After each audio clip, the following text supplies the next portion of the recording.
Mesdames et messieurs, bonsoir. Il est 20h sur les antennes de la télé Futur Média. C'est parti pour le sommaire de cette édition avec la grosse performance de l'AS Douanes en basketball, Africa League. Les protégés de Mamadou Gueye Pabi ont assuré leur qualification au play-off en venant à bout de la paire Rwanda. C'était sous les yeux des présidents Bassirou Diomaye Faye et Paul Kagame. Environnement, les clubs scientifiques des lycées du Sénégal prônent l'adoption de nouveaux comportements face au changement climatique. Il est attendu des élèves d'être de vrais relais au niveau des communautés. Le plaidoyer des différentes centrales syndicales des femmes pour la ratification de la Convention 590, une convention qui lutte contre les harcèlements sexuels et violences dans les entreprises. Le ministre du Travail promet d'en parler au prochain dialogue national. Et puis l'hommage des Baye Fall à Paris à l'honneur de Serigne Fallou Fall et Sidi Ahmed Sy. Ils veulent retrouver les tombeaux de leurs grands-pères tombés sur le champ de bataille lors de la Première Guerre mondiale. On en parle dans cette édition avec Pape Faraning. Voilà le sommaire de ce 20h. Tout de suite, le développement.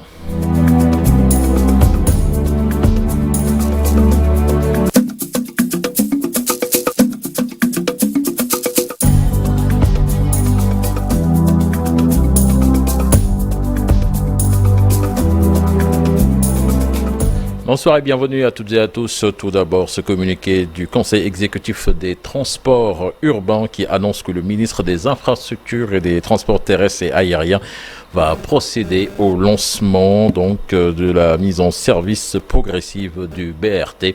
Ce sera le mercredi 15 mai 2024, mercredi prochain. Quelle solution locale pour faire face aux impacts des changements climatiques? Les clubs scientifiques des lycées du Sénégal se sont réunis à l'université Cheikh Anta Diop de Dakar pour réfléchir sur la thématique des moments d'apprentissage et de partage de connaissances. Pour les organisateurs, au-delà de l'aspect formation et compétition, il est attendu des élèves d'être des relais au niveau des communautés pour l'adoption de nouveaux comportements face aux changements climatiques. Alassane Ba, Ahmadouba. C'est depuis 2014 que l'Association d'appui à la science et aux technologies de l'information et de la communication ASTIC a commencé à organiser la plus grande compétition entre les clubs scientifiques des lycées du Sénégal. Les questions abordées lors de cette 8e édition tournent autour du climat. L'association a effectué avant la tenue de ces journées une tournée de formation dans le domaine de l'informatique. L'objectif aujourd'hui, c'est de conscientiser les jeunes qui sont des jeunes qui sont dans la science, de pouvoir débattre sur des problématiques liées au climat.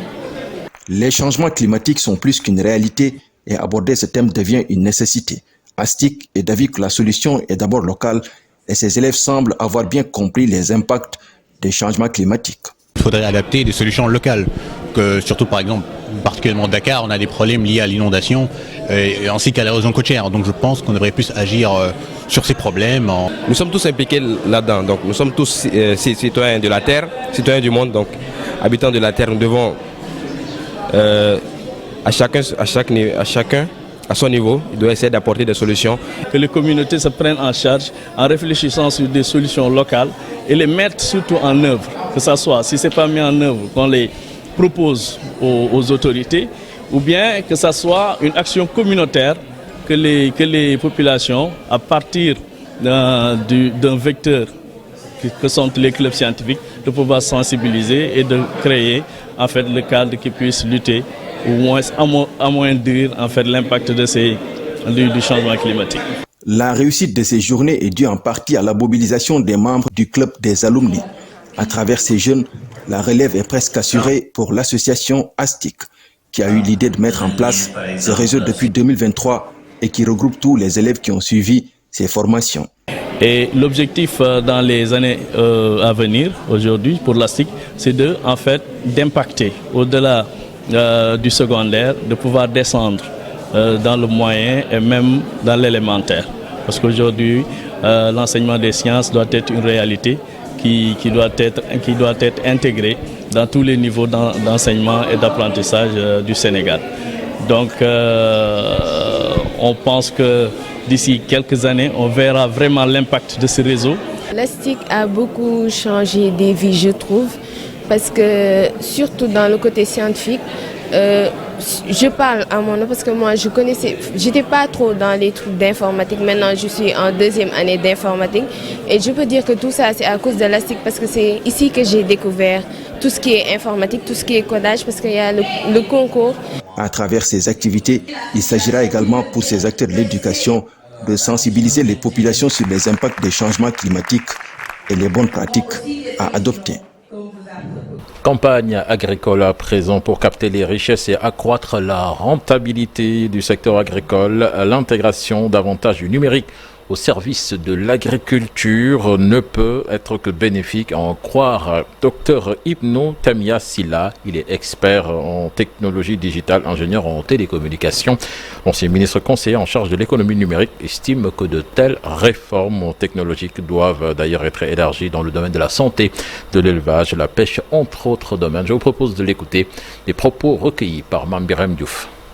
Nous avons vu aujourd'hui qu'il y a des technologies numériques qui existent qui peuvent nous aider dans ce sens-là. Il y a les blockchains, il y a les IoT qui sont là et que beaucoup d'autres pays ont fait ça. Je viens déjà de l'Afrique australe pour visiter certains gouvernements avec qui je me suis entretenu pour pouvoir quand même leur expliquer comment ces technologies digitales pouvaient les aider dans différents secteurs de la santé et de l'agriculture. Donc aujourd'hui, si le gouvernement décide quand même d'appliquer cette technologie digitale dans cette distribution, je pense que c'est une très bonne rationalisation et je pense qu'aujourd'hui ça peut se faire de différentes manières et je pense que maintenant ce sera maintenant aux experts du gouvernement de pouvoir quand même définir la stratégie la plus cohérente et la plus intéressante pour le Sénégal. Et la technologie numérique quand même nous offre une très bonne fiabilité et que quand même nous sommes en mesure maintenant de savoir qui est-ce qui a reçu, qui n'a pas reçu et pourquoi il n'a pas reçu. Et je pense que tous les abus et tous les qui se faisaient avant vont être circonscrits à partir de ça. Nous parlons à présent de l'Assemblée générale des producteurs de riz du département de Dagana. Ils ont exposé les difficultés de l'agriculture dans la vallée du fleuve et jugent anormale la démarche du ministre de l'Agriculture qui, selon eux, a écarté les acteurs de la vallée lors du conseil interministériel. Pour les producteurs, le secteur est à l'agonie avec des prévisions de 60 000 hectares pour la saison en cours. Beaucoup de producteurs n'ont pas commencé cette campagne à cause des difficultés majeures. Là-dessus, je vous propose de suivre les explications d'Adama Sek, membre du Collège des producteurs de Dagana, interrogé par Ousseynou Diop. Nous avons constaté que lors du dernier conseil interministériel, les producteurs de riz n'ont pas été convoqués. Nous ne pouvons accepter qu'on invite d'autres personnes à notre place.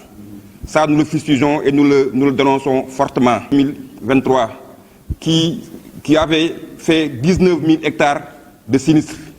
Le dossier a été validé par la SAED et remis au niveau des autorités. Des négociations étaient entamées, mais ça n'a pas abouti. Donc nous demandons au nouveau gouvernement de prendre ça en compte parce que les sinistres ont causé beaucoup de dégâts au niveau des exploitations. Aujourd'hui, les familles sont disloquées parce qu'il y a la famine qui les guette. On n'a pas remboursé le crédit au niveau de la banque, ce qui a fait qu'on n'a pas pu aller en campagne d'hivernage 2024 et on n'est pas allé en contre-saison également 2024. En tout cas, elle a des répercussions énormes parce qu'aujourd'hui, comme on l'a dit, 19 000 hectares et quelques sinistrés, c'est près de 9 milliards. Suite toujours au conseil interministériel présidé par le chef du gouvernement, les acteurs de l'agriculture qui se disent en phase posent sur la table une liste de contraintes à lever pour atteindre les objectifs fixés. La région de Matam, en guise d'exemple, court derrière plus de 400 groupes autopompes et il faudrait la mise en place à temps des engrais indispensables à la culture irriguée. Matam, les explications d'Ali Bandelnian. 7000 hectares de terre emblavés en riz, c'est la grande ambition de la délégation Sayed de Matam. Pour cette principale campagne agricole de la culture irriguée, les paysans, les institutions de financement, tout comme les acteurs de l'encadrement technique, comptent tout mettre en œuvre pour relever le défi de la production. Seulement, il faudra nécessairement se pencher sur le déploiement des groupes motopompes et la mise en place à temps des intrants agricoles. C'est toujours un besoin, hein? On l'a exprimé auprès des autorités et je pense que les nouvelles autorités sont conscientes quand même de cela. On a fait aussi des expressions de besoins pour pouvoir satisfaire les besoins annuels de la région. Je pense que c'est une quantité de plus de 4500 tonnes qui est fait et on attend d'abord que les autorités puissent étudier cela et allouer à la région au coton.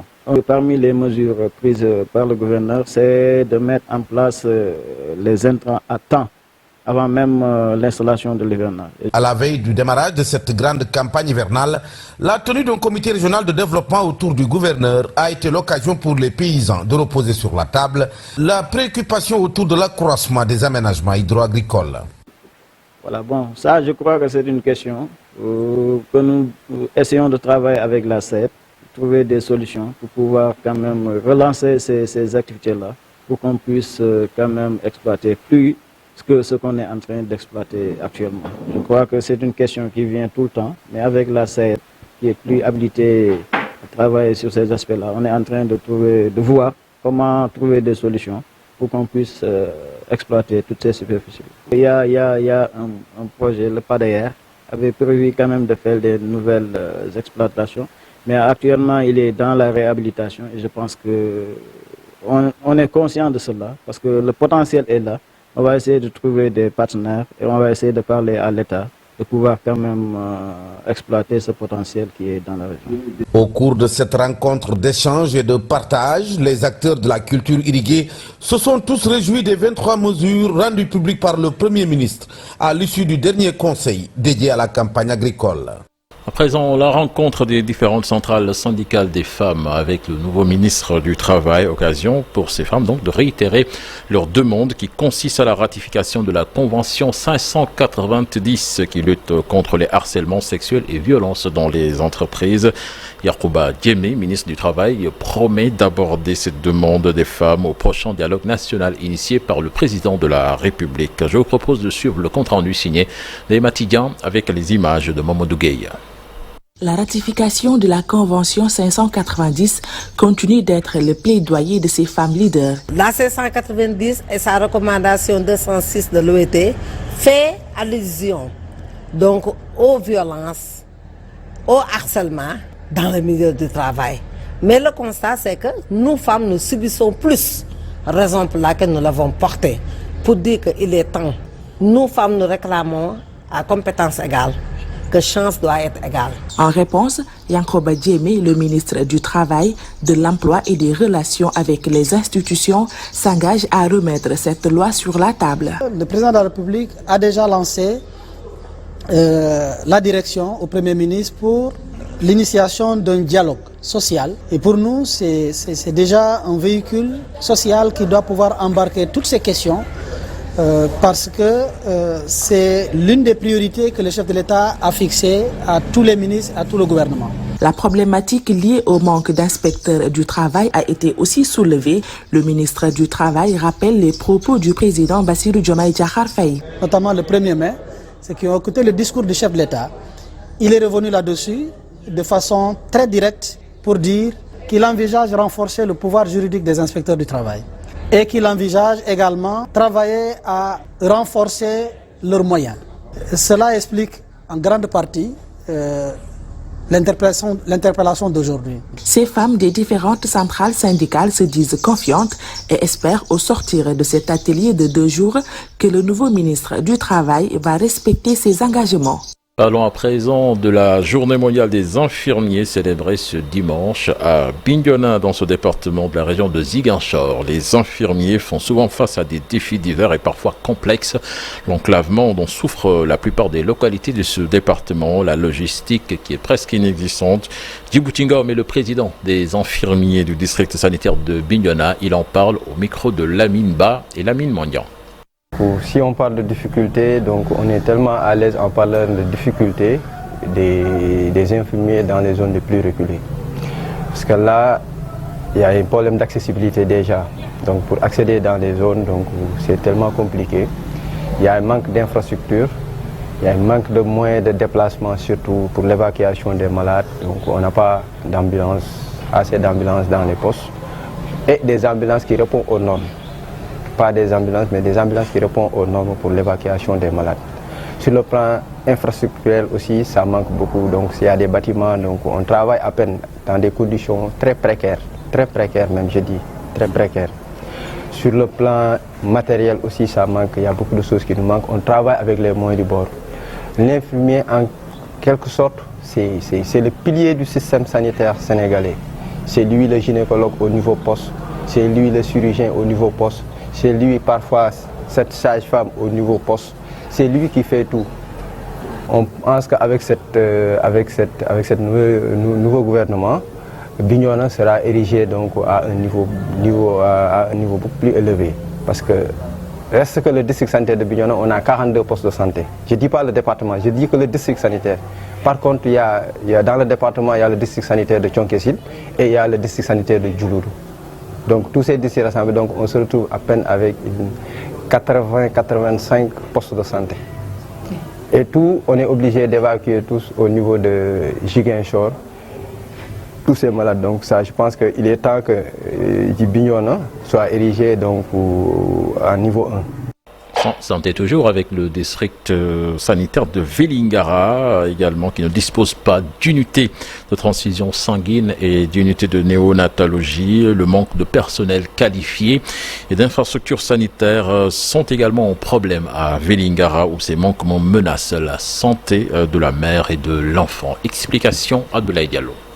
Le district sanitaire de Vélingara a célébré la semaine de la santé de la mère, de l'enfant et de l'adolescent. Occasion saisie par les acteurs de la santé pour dire les difficultés qui menacent la santé de la mère et de l'enfant. La santé de la mère et de l'enfant, il y en avait beaucoup de difficultés et il existe quelques défis actuellement. Parce que, vous savez, nous sommes dans des régions dites difficiles. Donc le personnel de santé est très mobile. Donc chaque fois qu'on appelle quelqu'un, fait quelques années, il part. De ce fait, il y a certains postes jusqu'à présent qui n'ont pas le couple sage-femme infirmier.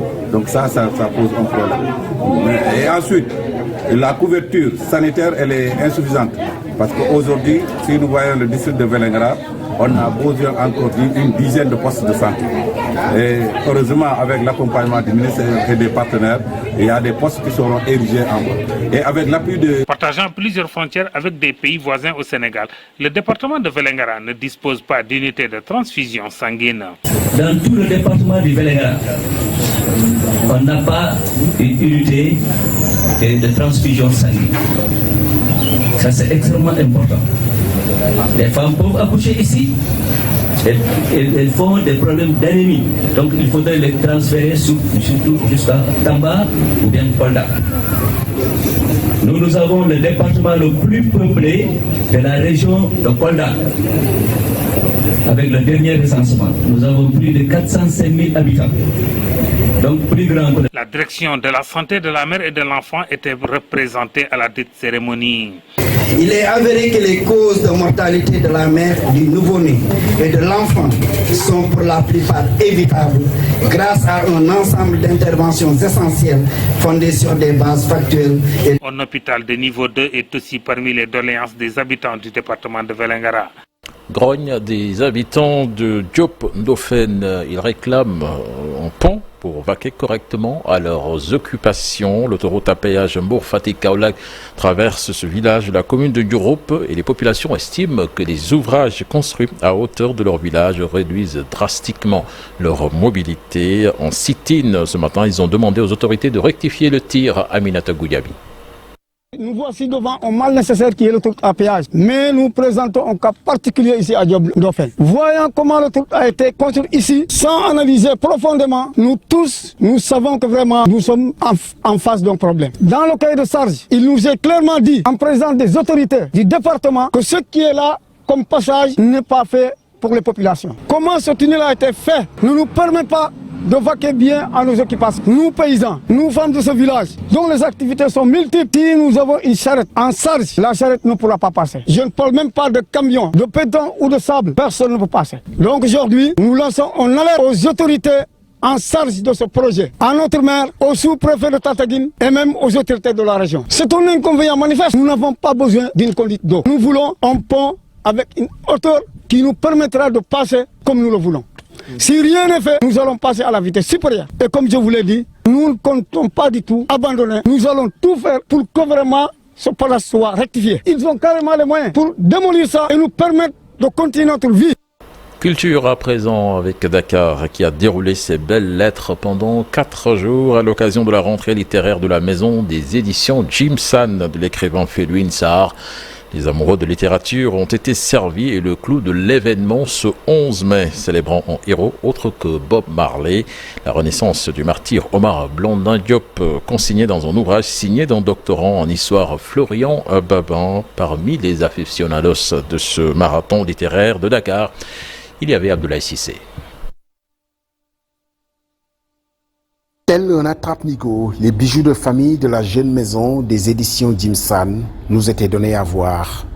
Agrémentés de quelques bons crus de la maison partenaire Philippe Ray, les deux maisons nous ont valu le Goncourt 2021. Justement, Mohamed Mbougar Sarr est là aussi dans un panel de choix avec Boubacar Boris Diop et le professeur Ibrahima Wane, un des plus brillants critiques du moment. Pour que nul n'en ignore d'ailleurs, c'est à lui que Boris a dédié son nouvel ouvrage, Un tombeau pour Kiné Gadjo. Je sais très bien pourquoi je l'ai fait et j'aimerais que tous ceux qui sont ici le sachent. Du beau monde qui va valser 4 jours durant entre Mermoz des éditions Jimsan et Sikap Karak des éditions L'Harmattan, dont la salle Amadi Ali Dieng accueille généreusement les férus de lettres. Le clou était pour la fin 11 mai, mais c'était pour célébrer un héros, autre que Bob Marley. Un hommage magnifique à un fils illustre d'Afrique qui aurait eu absolument un plaisir immense à assister à la prestation de serment de Nelson Mandela le 11 mai 1994, parce qu'il a été assassiné, lui, le 11 mai 1973. Mobilisé pour Omar Blondin à réconcilier plusieurs générations, mais tout le monde sort de là conquis, aussi bien par le récit d'histoire que le rallye littéraire des éditions Jimsan. C'est une sacrée conférence de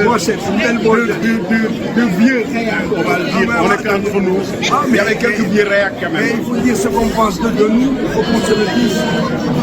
Tu sais, j'ai revu je lui ai dit, on ne va pas refaire l'évacuation de l'église de Saint-Bernard quand même. Exactement, et c'est le plus conservateur de tous les révolutionnaires qui étaient là, c'est le plus conservateur. Félicitations à Florian pour avoir créé ce moment autour d'Omar Blondin Diop, pour l'avoir extirpé du tombeau. Remercier d'abord les organisateurs. Ce sont des 96 qui ont été vraiment très intéressants. En plus, nous avons beaucoup appris. Enrichissant. En un mot. Une quête. 2 mots. Mémoire. Je dirais une reconnexion avec certains héros. Donc le fait de pouvoir avoir cette vue, en tout cas, cette biographie sur Margot, c'est plutôt intéressant. Et pour des gens comme nous qui ont plus l'habitude d'avoir d'autres narratifs, je pense que ça encourage. On n'aura jamais épuisé l'histoire de Omar Blondin Diop en une seule édition de rallye littéraire, en un seul ouvrage. Celui de Florian Babin en appelle même un autre, et pour cause. Page 197. Qu'est-ce qu'on apprend à la page 197? À la page 197, on apprend qu'il y a eu des femmes dans cette révolution, entre guillemets, qui n'est allée nulle part. Mais en tout cas, il y a des... Quand on reproche aux femmes aujourd'hui de ne pas s'être battues dans la rue pour faire la rupture ou le changement, et bien, la preuve est faite à la page 197. Il y a 3 jeunes femmes qui ont été emprisonnées pendant des mois, en même temps qu'Omar Blondin. Mais ça tient à quoi que ça ne se savait pas jusqu'ici? Eh bien, l'invisibilisation des femmes. C'est une entreprise qui a été, je crois, qui est construite.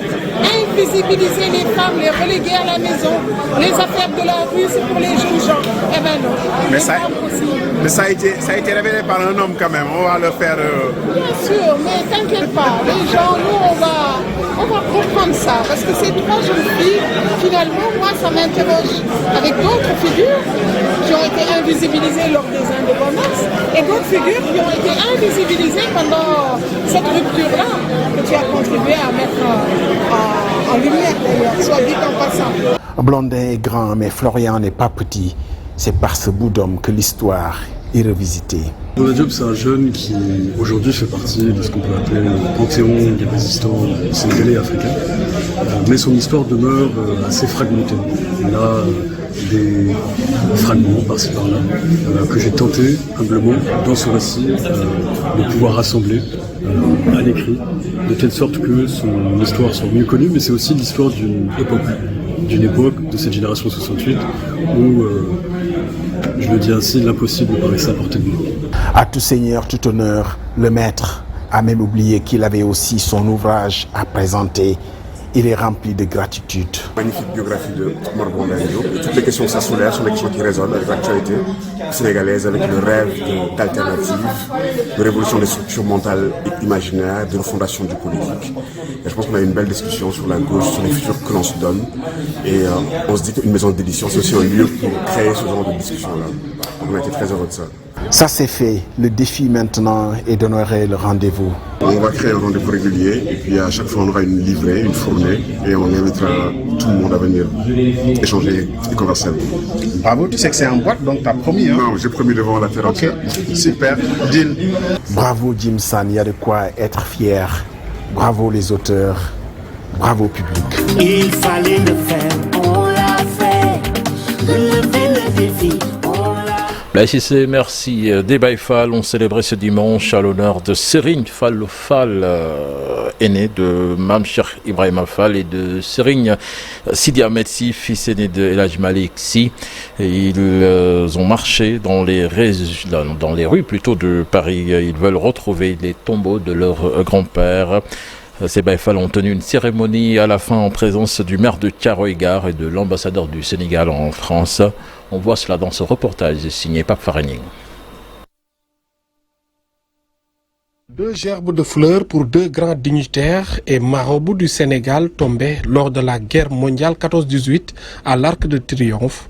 Serigne Fallou Fall, fils aîné de Mame Cheikh Ibrahima Fall et Serigne Sidi Ahmed Sy, fils aîné de Seydi El Hadj Malick Sy.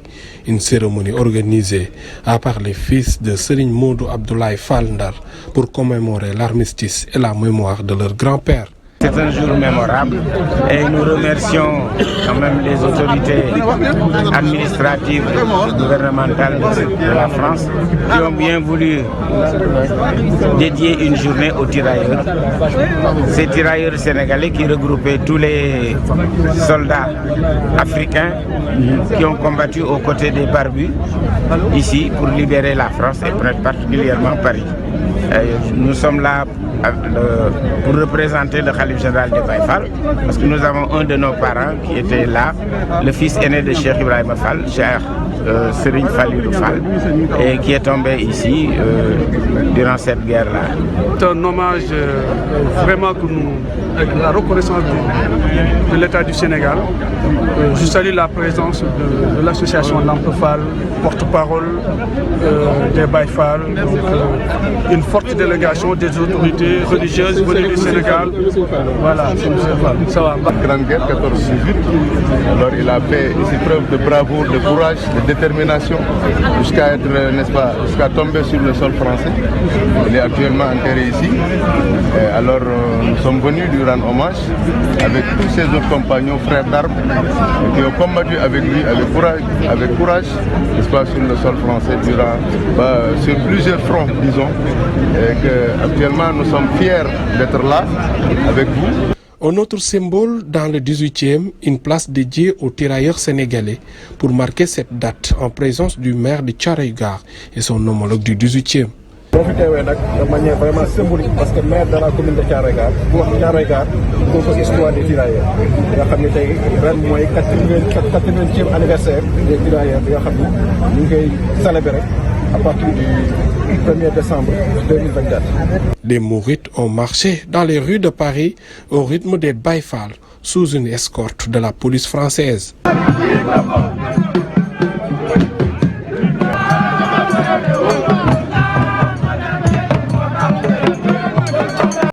journée de commémoration pour le soldat inconnu tombé pour libérer la France était un moment solennel à l'Arc de Triomphe. Une cérémonie en présence de Serigne Habib Sy Mansour et de l'ambassadeur du Sénégal en France, Serigne Cheikh Bintou Fall et Serigne Cheikh Fanta Madi, fils de Serigne Fallou Mbacké, ont aussi venu du Sénégal pour réussir l'événement. Faraning, merci. Nous parlons basket à présent, la Basketball Africa League avec l'AS Douane qui s'est qualifié cet après-midi pour les playoffs en battant les Rwandais de l'armée patriotique du Rwanda 79-54. Donc une belle victoire des Gabelous qui vont essayer de rééditer au moins leur performance lors de la dernière saison. Là-dessus, je vous propose de suivre les réactions de l'entraîneur et également d'Aruna Abdoulaye à l'issue de ce match. Ils sont visiblement très satisfaits. Dieu merci, partout je suis passé, que ce soit PAP, Salé, ABC et maintenant Douane, j'ai fait les playoffs. Je pars à Kigali pour la 4e fois. Qu'est-ce qui vous a le plus marqué dans cette épreuve? C'est compétitif, la compétition. Et je peux dire cette année, j'étais dans une situation où je n'ai pas été les autres années, qui étaient attendre jusqu'à la dernière journée pour me qualifier. La plupart du temps, avant la dernière journée déjà, je me sens un peu à l'abri. Mais aujourd'hui, je savais, en venant ici, si je ne gagne pas, je vais faire mes bagages pour rentrer à Dakar. Quel sera l'objectif? D'abord, je remercie tout le monde, je remercie tout le peuple sénégalais qui nous ont vraiment soutenus dans les moments difficiles. Parce que ce n'est pas trop évident. Nous avons rencontré des équipes vraiment costauds qui nous ont posé énormément de problèmes depuis le début de la compétition. Et en mon âme et conscience, comme je disais à mes joueurs, même après avoir perdu, je vais encore me réveiller tous les matins pour préparer le prochain match pour pouvoir le gagner. J'ai appris durant toutes ces années de coaching que en regardant beaucoup les courses de chevaux, que l'important n'était pas le départ, mais ce qui compte, c'est vraiment l'arrivée. Nous avons continué à travailler malgré les difficultés, malgré cette victoire. On continuera aussi à être humble, sachant qu'il nous reste encore énormément de choses à faire. On rappelle que ce match s'est déroulé sous les yeux des deux chefs d'État du Sénégal et du Rwanda, Bassirou Diomaye Faye et Paul Kagame. Et puis retenez également que l'US Monastir, qui finit 3e dans cette poule, s'est qualifié pour le Final Four qui va se dérouler à Kigali, une compétition qui se jouera pour la première fois sans le pays hôte, bien le club du pays hôte, la paire de Rwanda, donc qui finalement ne s'est pas qualifié puisque cette équipe a fini lanterne rouge de la conférence Sahara. Voilà, c'était tout pour ce 20h. Excellent suivi des programmes en compagnie de la télé Futur Média. Et ne ratez surtout pas tout à l'heure le dernier face-à-face entre Eumeu Sène et Sathiès qui sera animé par l'excellent Lamine Samba. Au revoir.